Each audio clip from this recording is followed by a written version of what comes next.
Jessica and Fenner go Broadway, Maccabi are reeling, and we look ahead to what's in store in the next round of EuroLeague, all on Sweet 16. Tune in. Hello and welcome to the 6th episode of Sweet 16, an open look on EuroLeague basketball. I'm Moshe from Team Scout, and as always, my great co-hosts with me. Say hello to Emmett and Aris. Hi, Emmett. Hi, Moshe. Calling here, Ball in Europe headquarters, aka my bedroom again. And as you can tell, I've been up a long time for this show. And hello from Athens, where it could be snowing soon, so we didn't have white Christmas, but we will have at least a white turn of the year. I'm sure that Emmett and Aris will agree with me. We've got a great show this week, as always, but first, happy holidays for everyone. It's been a great few last days as we're approaching the next game day of the EuroLeague, which will pretty much be the halfway mark of the regular season. Emmett, please tell us what we have in store for this week's show. Well, Moshe, obviously we're going to lead off in the 4-minute warning with a look back at that absolute epic between Cheska and Fenner, where Fenner got overtime revenge. Coach's playbook, it kind of has to go only one place, and that's the Maccabi situation. We'll have a few other bits as well, but no question that Maccabi are throwing away leads right now in games they need to win has got to be a concern. And the Scouts Notebook, we're going to look at a few players you expect to hear about, and one or two underappreciated ones who need a bit more love, like Marcus Imonovic. And of course, then we're going to look ahead to this week's big games, which all promise to be absolute crackers. 4 minutes to get through all the action that just happened in EuroLeague. It's the 4-minute warning. Well, it is the holidays, so while it's a 4-minute warning, we might be closer to the 14-minute warning this week. So let's start our past week review with the game of Panathinaikos against Baskonia. The Greens were needed that win, and they finally got it, but it was not easy at the end. The last play belonged to the guest, and Roderick Bobois took it to himself to get the winning basket. He couldn't, but the point is that Panathinaikos is back, and things only can get better with Alessandro Gentile getting in the rotation of the team. There's still a question mark about the Greens and what they can do if Nick Kalathis doesn't get some playmaking help. In the first game of the Greek League with Gentile, the Italian tried and did create for his teammates. We will see how this can translate to the EuroLeague, but to get back to the Baskonia game, it was a very crucial game for Panathinaikos because after this win, they are now a part of the tie in the second spot alongside Baskonia, Olympiacos and Real Madrid, and of course Fenerbahce. So things have really changed in Panathinaikos camp after the addition of coach Pascual. It was a typical game between Panathinaikos and Baskonia. Very hard-nosed defense from both sides, many big plays down the stretch. We talk about Bobois taking the last shot. I didn't talk about Kalathis playing phenomenal defense against him. Kalathis is emerging, if not the heir of Dimitris Diamantidis, then he's without a doubt the leader of this Panathinaikos team. And on the other hand, Baskonia has to figure out what's going on with Andrea Bargnani. They need Bargnani, and Bargnani has more than his share of injury woes. Of course, in recent years, this is not exactly news for Bargnani, but Baskonia doesn't have the luxury to constantly missing one of the key players in the paint. Having said that, Baskonia, even without Bargnani, remains one of the top teams in EuroLeague. They had veteran help in the face of Pablo Prigioni, who can still give quality minutes, and that's why it's even more of a shame for Bargnani to be missing. He traveled to Athens, but due to illness, he couldn't compete. Now he's also questionable this week, and without him, I don't know what can be the ceiling of Baskonia. It was proven at this exact game that if Bargnani and his offense were present at Oaka, maybe the Spaniards will have a better chance for a road win. On the other hand, speaking about road wins, we have Olympiacos visiting Bamberg. It seems strange, but Olympiacos have lost 4 games on the road against Bamberg in the 5 matchups between the two teams, and this time this was kind of too easy for the German champs to get the win, getting a huge lead from the get-go, and Olympiacos trying to get back in the game, but in the end couldn't be as competitive as they wanted. There is a whole conspiracy scenario about Bros Bamberg letting go the game against Real Madrid in order to focus on the game against Olympiacos, because it was a week with 2 games for every team, and that's why the Germans didn't put up a fight against Madrid. I personally don't buy it, but I believe that what was said for the other side, that Olympiacos was kind of tired after playing 2 games in the same week, and beating Crvena Zvezda can hold some truth to it. And also it was obvious in that game, considering also how Meli played, that missing Yorgos Printezis is a huge issue for the Reds. Printezis is not only part of the heart and soul of the team, he's the only player, one of the very few in the EuroLeague, and that's why he's a hot name right now. He's one of the few true post players left in Europe. He can create from himself, he can play with his back on the basket, which seems to be a lost art for many of the big men who are part of the EuroLeague, and without him, without a focal point on the offense, Olympiacos had huge issues trying to score.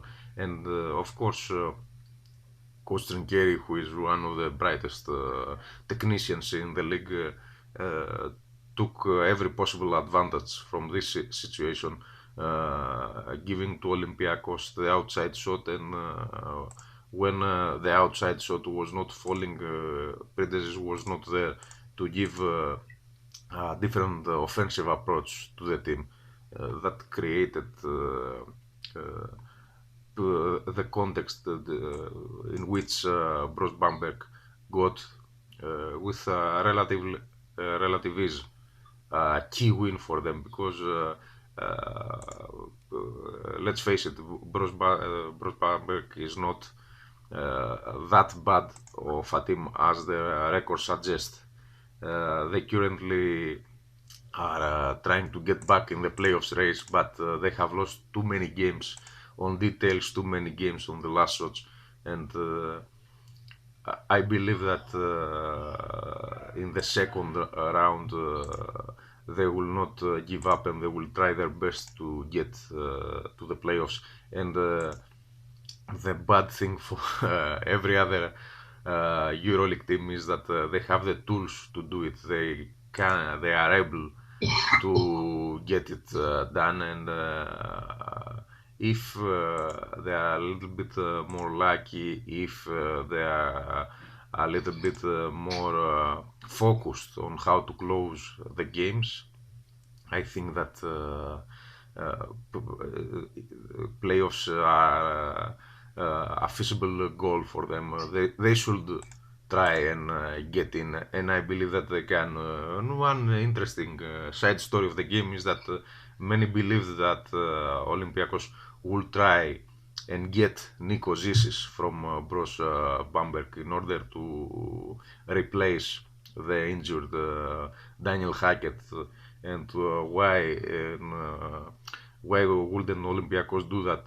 For many years, Zisis is considered to be one of the targets of the team in the off-season, but of course Bros Bamberg will never give their key point guard just to help Olympiacos get at least in the Final Four, because this has the quality to replace Hackett. More of that in a few minutes. The rest of the show, when we will talk about Dominic Waiters, the new addition in Olympiacos roster. So that was, all about Zizis and him being a necessity to pretty much every team. But, speaking of especially Maccabi, what happened to them on Friday versus Dachka, playing actually in Turkey at the Volkswagen Arena.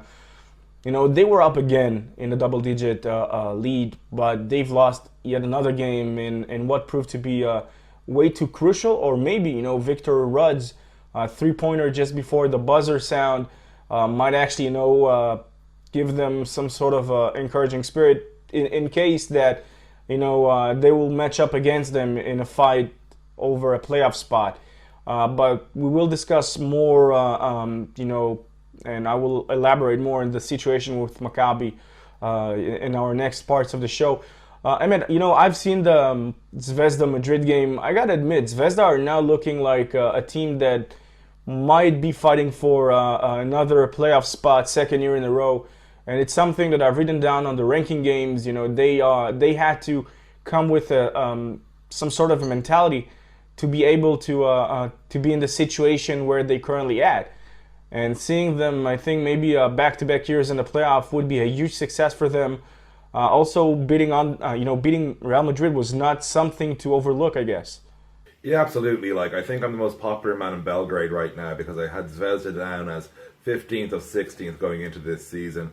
And I've been quite happy to say how wrong I was, I think, repeatedly so far this season, because they're playing great basketball. They know their limits, but they also know how to work within them. We're going to talk a bit more about Marcus Simonovic and what he does for them in a while. But yeah, Zvezda, they're getting W's you don't expect them to get. And they're, just beautifully organised, as in they know what's necessary and where they can get wins where the average punter mightn't see them getting that W out there.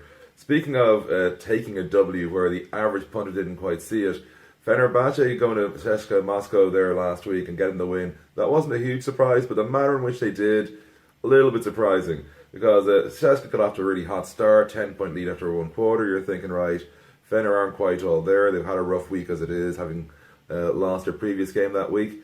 And then, of course, they come back, they get it all tied up, goes to overtime, and we're all thinking Berlin again.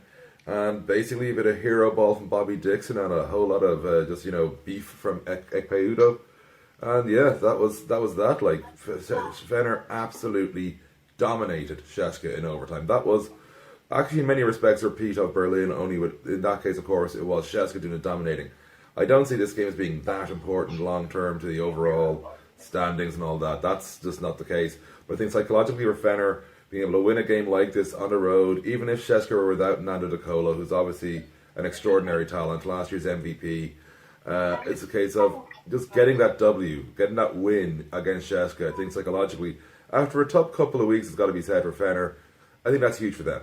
It's huge for them, and also, we've got to mention that three teams out of our 4-minute warning, they were missing key players. Olympiacos were without Printezis, and Baskonia were without Bargnani, basically from the beginning of the season, as his coach stated somewhere.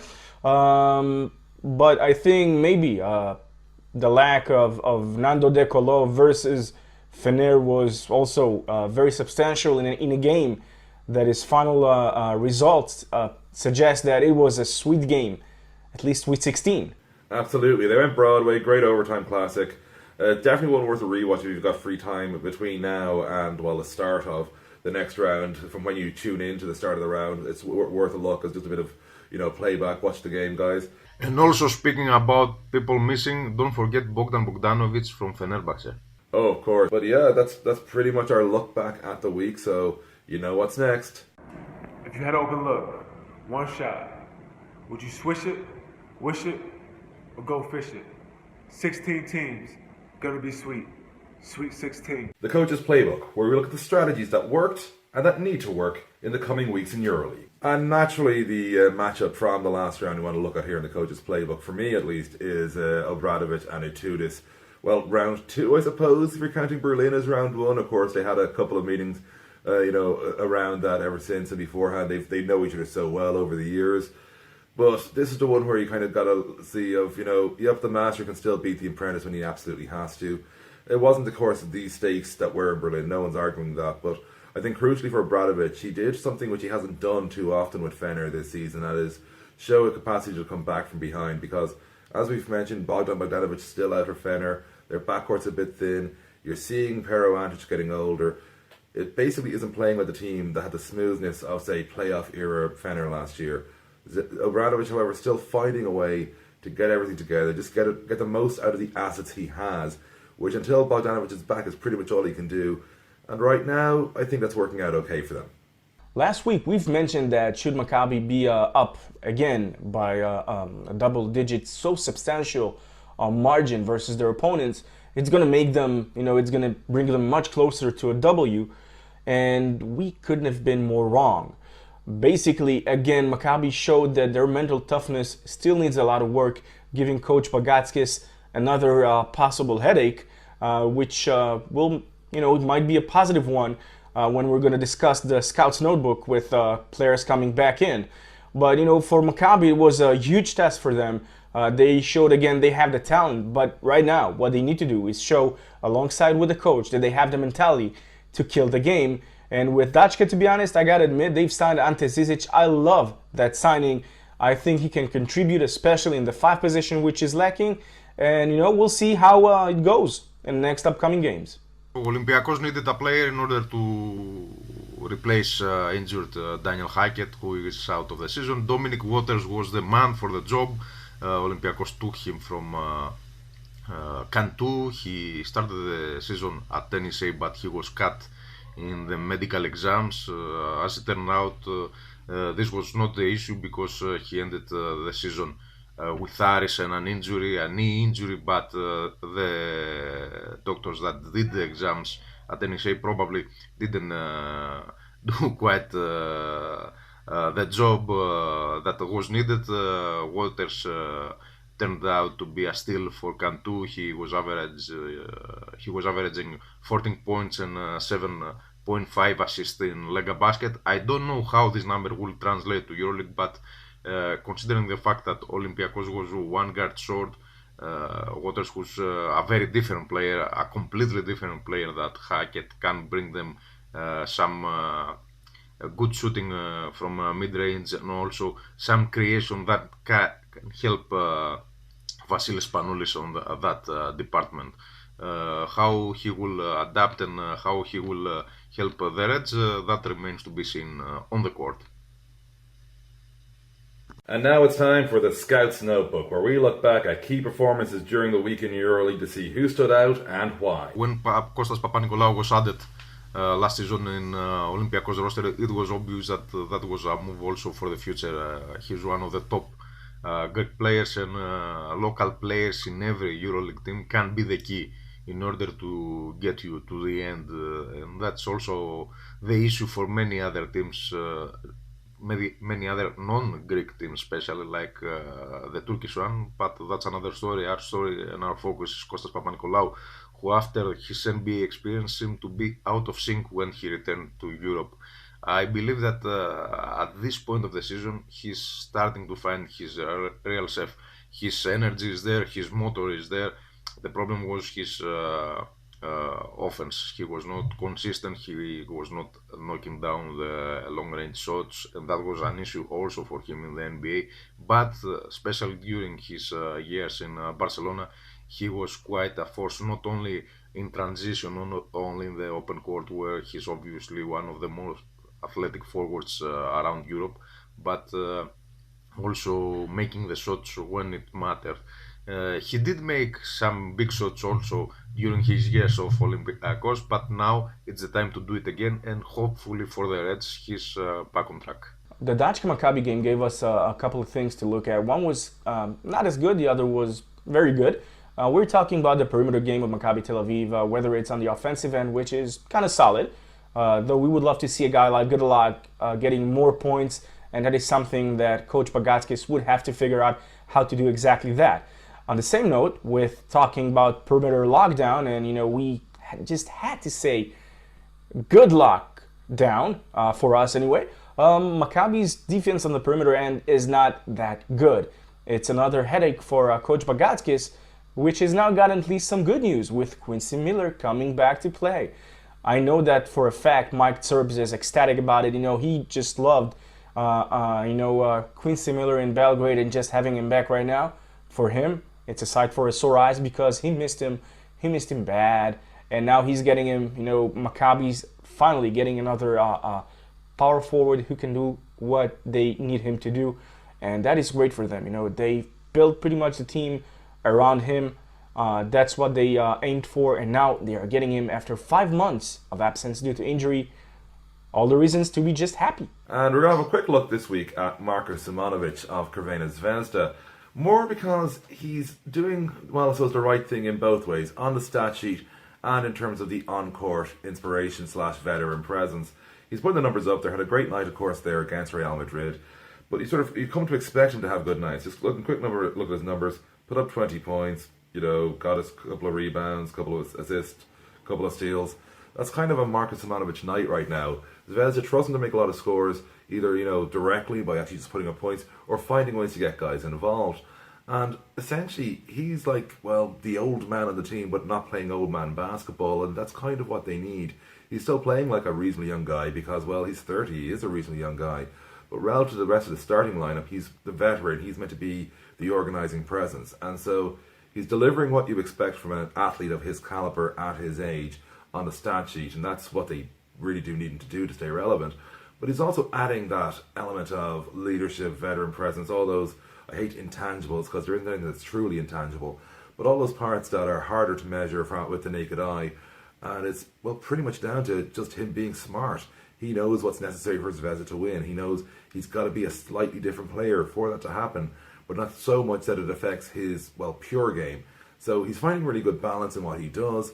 And I would say, in terms of, if you're going with most value, in terms of value being what he does for a team, Simonovic is right up there because he just brings that balance, brings that, I suppose, organisation and discipline while also putting it up on the stat sheet. So Simonovic, great performance last week, as we expect from him, and more of them likely to come.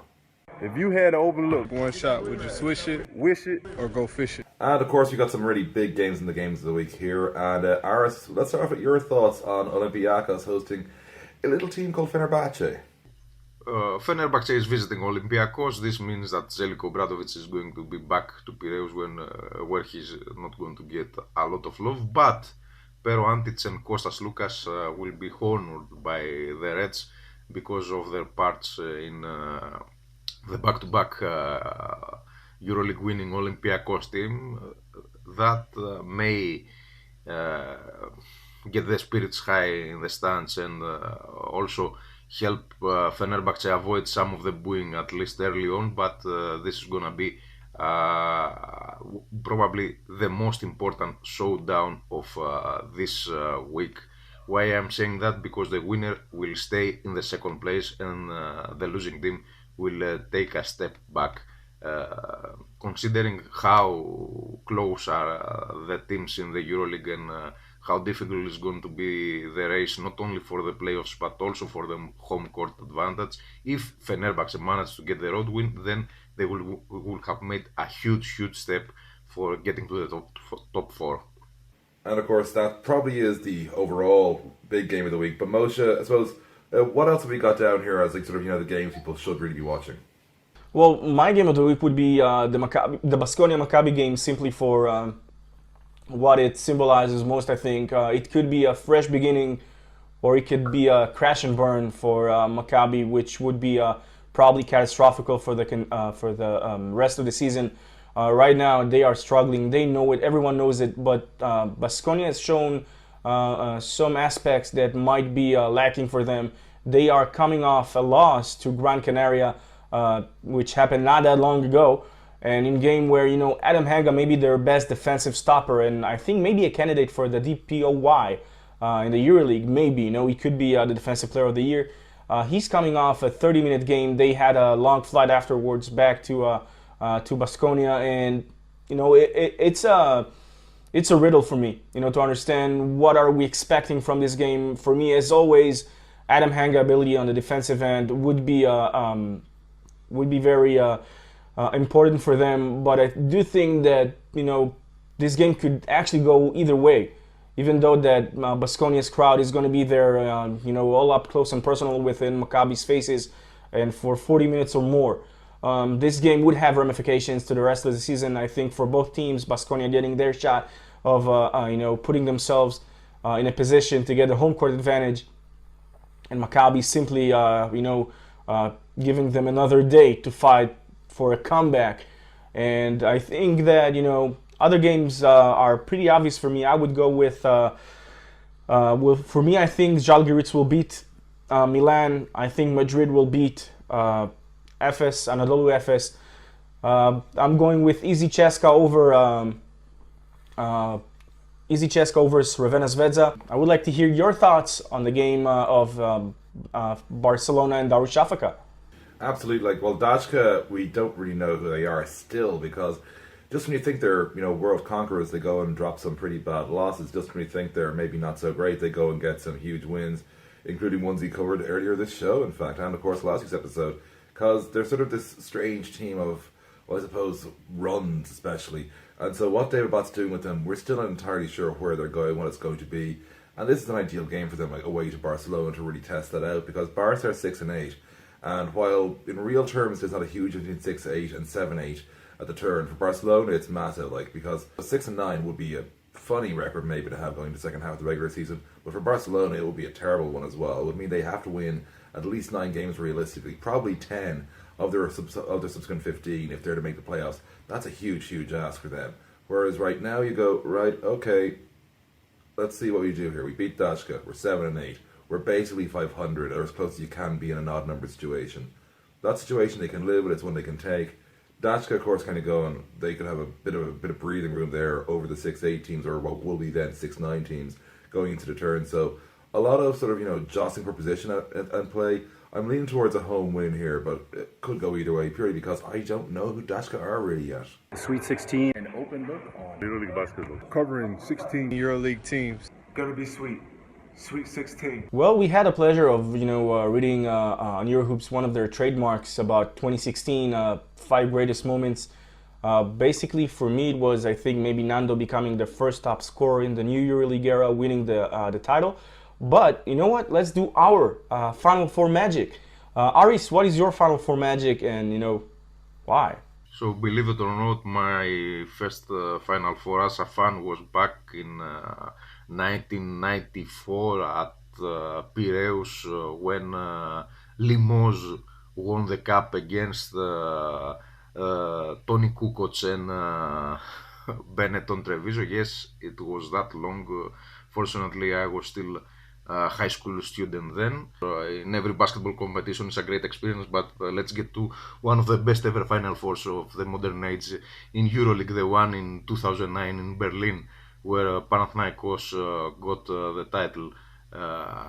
It was a strange Final Four for many reasons. Olympiacos was unlucky with Panagiotis Vasilopoulos getting back pains just before the start of the tournament and ultimately losing the prize. It was Panathinaikos who got the win with one of the best ever teams assembled in the EuroLeague history, which included not only Diamantidis but Spanoulis, Pekovic and Sarunas Jasukevicius. But let's get to what journalists like, and that's the press conference after the game, the final and the press conference. Obradovic was getting praise from anyone, even from a guy from, I believe he was from Skopje or something. So I took the last question because I wanted to ask him something, and because I have met him and he knew who I am, I believe that he could give me an answer without feeling insulted. That kind of happened because I asked him if he felt a little bit lucky because he won the title with twice his opponent losing the last shot.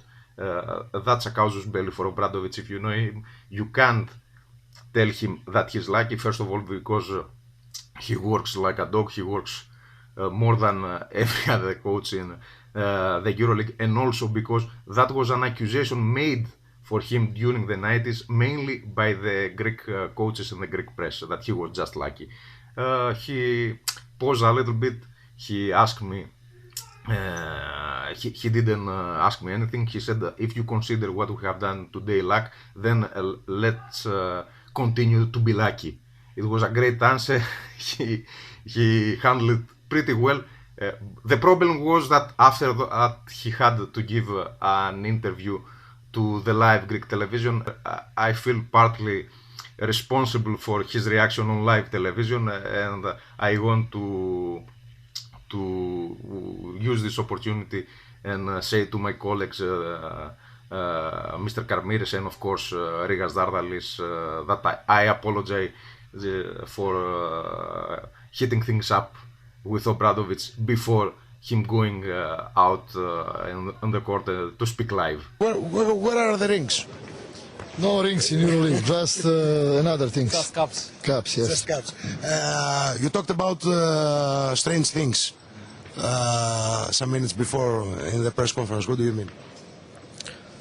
You believe that this is good to be first question? Why? No, I ask you. You believe that after that we take title, you Yes, keep because- something that I said in press Yes, conference because- about strange things. So thank you very much. Next time I will No. give you opportunity to talk. Ο κύριος Ομπράδοβιτς θέλησε να... Why? It's obviously a great story. I think 2009 was a great Final Four. Emmett, what's your Final Four magic and why? Well, I'm going to take it off the court a bit here because it was this year. Actually, it was this year. We are still just about 2016, back in Berlin, and you know you have a bit of a laugh at Final Fours. You're into people doing all sorts of random stuff, and occasionally you meet people who are lost. And so it was very early on the Sunday. In fact, actually, no correction. It was the off day. It was a Saturday, and so I just finished playing the media game. That was a lot of fun as well. Mostly to see how bad I was at basketball. But we just finished, and I was standing outside having a cigarette, and this young English bloke comes over to me. Absolutely could not look more stressed. I mean, it was like something bad had happened. I was like, okay, mate, what's up? He goes, mate, I'm looking for a place called Arena. It's a club, and I've got to be there. I need to be there reasonably early. I don't know why, because it was a nightclub, but, you know, go with the story. And he goes, yeah, grand, and you need to be there and whatever. And he goes, but I can't find it. And it's like, right, so they told you to come here because it's the Mercedes-Benz Arena. He goes, yeah. He goes, right, well, there's a basketball thing on here, so I think it's the wrong spot. So whip out the phone, first look, I go, you know, right, well, it's the far side of town. And he's just looking panicked because he knows nothing with the Berlin transit system. And I just go to him, yeah, you can get a train from over there, like literally a 3-minute walk, and you're pretty much there in 20 minutes. And this look of joy, of glee, that this random smoker had come to his salvation was what I really needed that weekend. So your man, as far as I can tell, we never saw each other again. He went out clubbing like a good young person. Me, I went back and I kicked back and went for a few beers, a bit quieter. Man, that's a great story. For me, I'm going with 2014. That was the first time that you and I met, Emmett. That was our first meeting in Milan, and I had a couple of great stories from there. So I'll start off with journalists that were sitting next to me. I had a couple of Ukrainian guys from the Ukrainian media sitting next to me.